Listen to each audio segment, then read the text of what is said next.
आगको अक्षय तृतीया आसुचे तेबे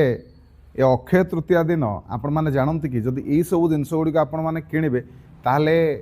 आपण बहुत ही शुभ हम खास करके माँ लक्ष्मी कृपा और करुणा मिलता है। कौन किणवे बहुत माने बेसी पैसा भी खर्च हेनी आपणकर कौन किणवे कौड़ी किसी कौड़ी किणिकी नहीं आसतु 3टी हो 5टी हो 7टी हो 9टी हो कौड़ी किणिकी आणवे आपणकर पूजा स्थली रे माँ लक्ष्मी फोटो जो रखी मूर्ति रखी से पाखरे रखिए। आउ कौन किणिकी नहीं आसबे ना लक्ष्मी गणेशंकर जदि मूर्ति ना ताले मूर्ति भी आपण मैंने किणिकी नहीं आसपारे पितलर हो कि जदि रूपार भी किणी पारे ताल भी बढ़िया हम आपण मैंने किणत